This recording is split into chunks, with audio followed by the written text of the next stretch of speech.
ආයිබෝන් දුවේ පුතේ ඔබට අද දවසේ ultraeclass.lk වෙබ් අඩවිය හරහා තවත් ව්‍යාකරණ පාඩමක් අරන් හිතුවා. ඔබ සාමාන්‍ය පෙළ කාලෙත් ඉගෙනගෙන තියෙන පාඩමක් ඊට වඩා ටිකක් ගැඹුරින් සහ වෙනස් විදිහකට අපි හදාරන්න උත්සාහ කරමු. සමහර විට ඔබ කෙනෙකුට නීරස වෙච්ච එහෙම නැත්නම් කෙනෙකුට අප්‍රසන්න වෙච්ච පාඩමක් වේ හැකි මේක සමහරට නැත්නම් තාමත් හරියට තේරුනේ නැති පාඩමක් වෙන්න ඇති. හරි? ඒ තමයි සංදි පාඩම. සංදි පාඩම. හරි? සංදි පාඩම. එතකොට දැන් ඔබ දන්නවා සංදි කියලා කියනකොට මොකක්ද කියලා? සංදි කියලා කියන්නේ සම්බන්ධ වීමට. එහෙම නැත්නම් එකතු වීමට. ඔබේ නිබන්ධනයේ තිබෙන සටහන තියෙන තැනට යන්න. ඒ සම්බන්ධ විශේෂිත කාරණා තිබේ නම් මේ කියන කාරණා ඔබ සටහන් කරගන්න. එතකොට සංදියන්න අපි නිර්වචනය කරලා තියෙනවා. සංදියන්නේ සරල අදහස සම්බන්ධ වීම, එකතු වීම, එක්වීම, එසේත් නොමැතිනම් එක්කොට ගැලපීම කියන. දැන් ඇයි සංදි කියලා ව්‍යාකරණ ප්‍රභේදයක් සිංහලට ආවේ? මේ සිංහල භාෂාවේ පැරැන්නෝ මේ භාෂාව භාවිත කරද්දී භාෂණයේදී සහ ලේඛනයේදී, ඒ කියන්නේ කතා කරද්දී සහ ලියද්දී මේ භාෂාවේ ශබ්ද වචන දෙකක් විදිහට කියනවට වඩා එකක් විදිහට කියන තැන පහසු වුණා. වචන දෙකක් විදිහට කියනවට වඩා එකක් විදිහට කියන තැන පහසු වුණා. ඒ වෙලාවේදී මොකද කරේ? මේ ව්‍යවහාරයේ පහසුව පිණිස යෝග්‍ය විදිහට සුදුසු විදිහට මේ භාෂණයේදී නැත්නම් කතා කිරීමේදී ලේඛනයේදී වචනයකට සම්බන්ධ කරා. වචනයකට සම්බන්ධ. දැන් උදාහරණයක් විදිහට ගැමියෝ කතා කරද්දී පොල් අත්ත කියලා කියනවා. පොල් අත්ත කියලා කියනවා. පොල් ගහේ අත්ත. එතන මේක කතා කරද්දී ලේසි පොල් අත්ත කියලා කියන එක. අදහස අරකමයි මේ සමීප අක්ෂර දෙක මෙතනදී සංයෝජනය වෙලා තියෙනවා. කිසියම් ආකාරයකට. හොඳේ. කොහොමද උනේ කියන එක මම කියන්නම්. සංයෝජනය වෙලා තියෙනවා. ගැමියෝ වක් පිහිය කියලා කියනකොට මේක සංයෝග කරලා කිව්වා වක් පිහිය කියලා.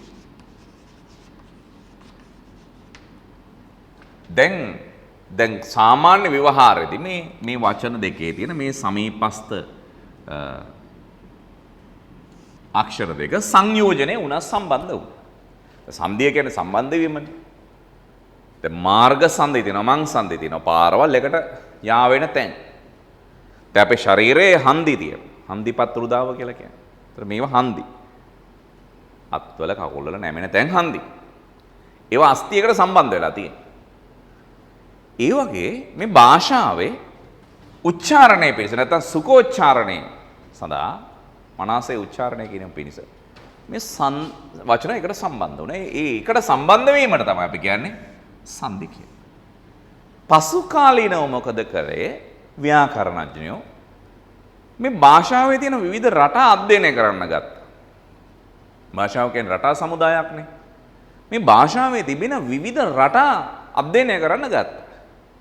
ඒ අධ්‍යයනය කරගෙන යනකොට මේ වචන සම්බන්ධ වෙච්ච ආකාර හමු වුණා. වචන සම්බන්ධ වෙච්ච ආකාර හමු වුණා. ඒ ආකාර අනුව මේක වර්ග කරා. වචන සම්බන්ධ වෙන විදිහවල අනුව මේක වර්ග කරා. දැන් අපි දකිනවා සිද්ධාත් සංග්‍රහයේ සංදි විදි 9ක් තියෙනවා. පරූප සංදිය නෑ. අනිත් සංදි විදි 9ම සිද්ධාත් සංග්‍රහයේ තියෙනවා. ඒතර සිද්ධාත් සංග්‍රහ කරුවා ඒ කෘතිය රචනා කරන කාලේ වෙනකොට භාෂාවේ මේ වචන සම්බන්ධ වෙන විදි 9ක් අඳුනගෙන තියෙනවා. මේ 9 පිළිබඳව විස්තර කරලා තියෙනවා මෙහෙමයි ඒවා වෙන්නේ කියලා. එහෙම නැතුව මේ වචන සම්බන්ධ කරන්න ඕනේ මේ විදිහටයි කියලා මේ විදිහට කියලා සම්මතයක ඉඳන් ගිහිල්ලා ඒ විදිහට වචන සම්බන්ධ කරා නෙමෙයි. පැහැදිලිද? ඒ කියන්නේ වචන දැන් රීතිය ආවේ පස්සේ නැත්තම් රිද්ම් එක ආවේ පැටර්න් එක ආවේ පස්සේ. ඒ කියන්නේ ඒක ගත්තේ අපි ව්‍යවහාරය අනුසාර. ඒ වචන සම්බන්ධ වෙලා තියෙන විදිහ අධ්‍යයනය කරලා කිව්වා මේකේ සම්බන්ධය තියෙන්නේ මේ විදිහටයි. එහෙම නැතුව සම්බන්ධ වෙන නිශ්චිත සිද්ධාන්තයක් හදලා ඒ සිද්ධාන්තයට අනුව වචන සම්බන්ධ කරන්නේ නෙමෙයි. දැන් එහෙමනම් ඉතින් අපිටම පොල් අත්ත වෙනවා. නේද? මල් අසුන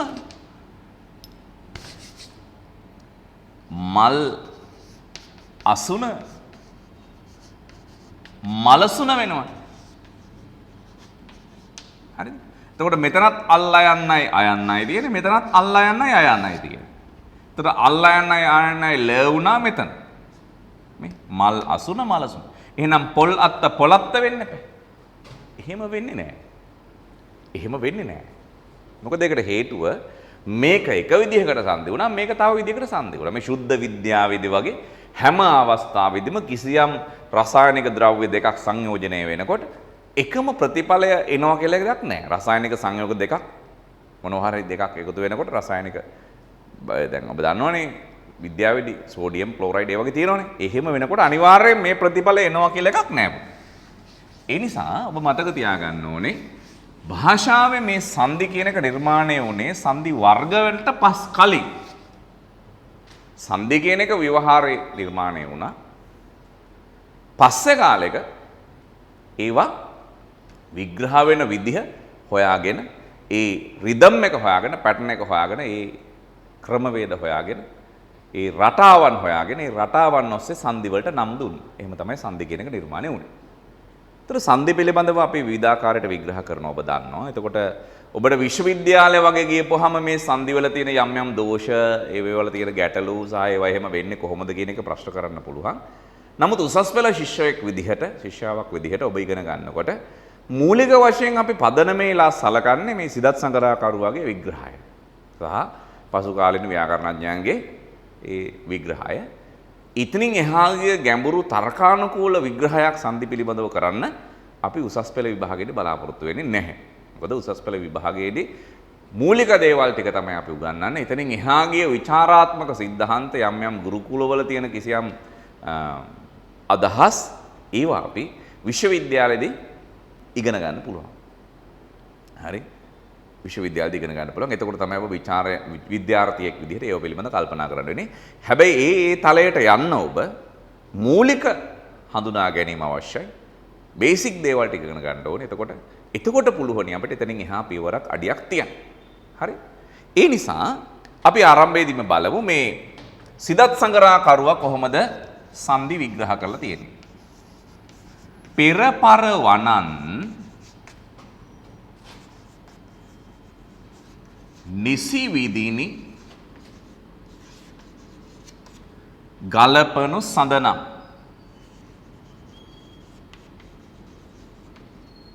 හරි?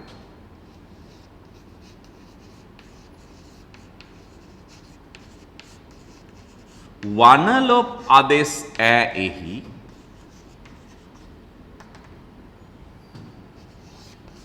ලැකියනු සරින් දන්නේ.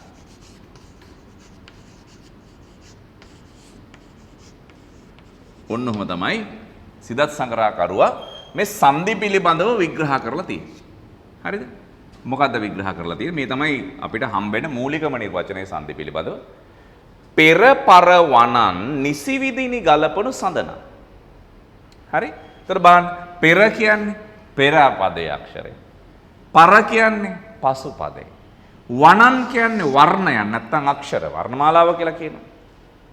පෙරපර වනන් ගලපන එක තමයි. හැබැයි කොහොමද ගලපන්න ඕනේ? නිසි විදිනි ගලපනු සඳන.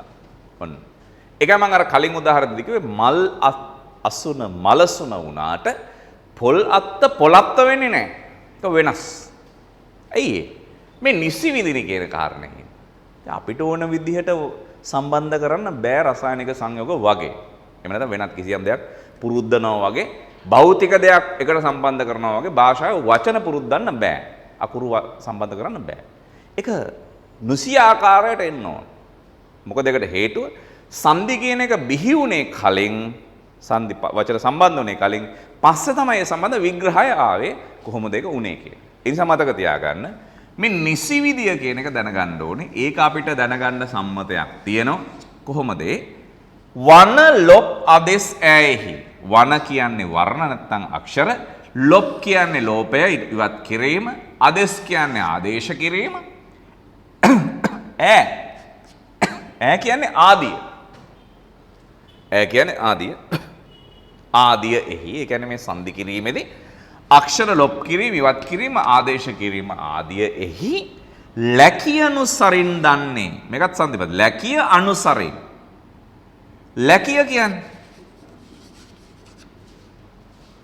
ලැකිය කියන්නේ ව්‍යවහාරයට ලැකිය කියන්නේ ව්‍යවහාර හරිද ලැකිය දෙආකාරයි ඒ තමයි එකක් කව් ලැකිය අනිත් එක ලෙව් ලැකිය කව් ලැකිය කියන්නේ කාව්‍ය ව්‍යවහාර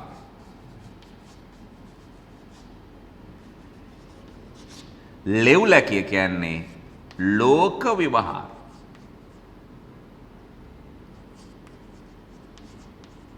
හරිද එතකොට ලැකියන සරින් තමයි ඒක දැනගන්න කියලා කියන්නේ. ඒ කියන්නේ පුතේ සිදත් සංග්‍රහකරුවා මේ සංදි විග්‍රහ කරන්න උදාහරණ හොයාගත්තේ කොහෙන්ද? ලැකියෙන්. ලැකිය කියන්නේ විවහාරය. කවුද විවහාරකයෝ? කව් ලැකිය. කවි ලියපු අය. විදග්ධයෝ, ප්‍රවීණයෝ, පඬිවරු. ඒගොල්ලෝ කවි ලියද්දී ඔන්න පෙර පරවණන් නිසි විදිහට ගැලපුවා. හරිද? ඒ කියන්නේ ඒ විදග්ධ සමාජය නැත්තම් ඒ ලේඛක සමාජය නැත්තම් පඬිවරුන් දන්නවා සුදුසු ක්‍රමවේද මේ වචන සම්බන්ධ කරලා. නුසුදුසු තැන් දන්නවා. ඒගොල්ලෝ ඒවා පාවිච්චි කරලා චේක ප්‍රයෝග නැත්තම් චේකය උගතුන් පාවිච්චි කරා කවි ලියද්දී සංදි වෙන විදිහ. ඒ නිසා සිදත් සංග්‍රහකරුවා උදාහරණ ගත්තා කව් ලැකිය. කාව්‍ය ව්‍යවහාරයෙන් කවි පොත්වල ලියලා තිබ්බ විදිහ. හරිද? දෙවෙනි කාරණේ ලෙව් ලැකිය. සාමාන්‍ය ගැමියෝ නේද? දැන් ගැමි අත්තම්මා කෙනෙක් කියනවා පුතේ ආන් අර වත්ත පහලට ගිහිල්ලා වප්පිහි අරන් ගිහලා පොල්ලත්තක් කපාන වරේ. පුතේ අර වත්ත පහලට වප්පිහි අරන් ගිහලා පොල්ලත්තක් කපාගෙන වරේ. පුතේ වප්පිහි අරන් ගිහලා පොල්ලත්තක් කපන් වරේ. එහෙම කියන. දැන් ඕක ආච්චිම දන්නවද වක් පිහිය වප්පිහිය වෙනවා. මේක හවල් සංදියට වෙන්නේ. පොල් අත්ත පොල් ලත්ත වෙනවා දිත්ත රූප සංදි අල්ලන්නේ ඒව දන්නවද ආච්චියම්ම නෑ එයා දන්නේ පොල් ගහේ අත්ත පොල් අත්ත පොල් අත්ත පොල් අත්ත වක් පිහිය වක් පිහිය අන්න ඒවට අපි කියන මොනවද ලෙව් ලැකිය ඒවට කියනවා අපි ලෙව් ලැකිය ලෝක විවහාර එහෙමනම් වහර දෙකයි ව්‍යවහාරයන් දෙකයි මොනවද කව් ලැකියයි ලෙව් ලැකියයි මේ කව් ලැකියේ ලෙව් ලැකියේ තියෙන දේවල් ඇසුරෙන් සුදුසු විදිහට වර්ණ අක්ෂර ගලපන එක තමයි සංදි කියලා කියන්නේ. එතකොට පෙර සහ පසු අක්ෂරයන් නිසි ආකාරයට ගැලපීම සංදි නම් වෙනවා. ඒ සංදි වෙනකොට නිසි ආකාරයට ගලපනකොට අක්ෂර හෙවත් වර්ණ ලොප් කරන ආදේශ කරන විදිහ ඔබ හොයාගන්න කොහෙන්ද? ලැකියනුසරින් ලැකිය ආශ්‍රය.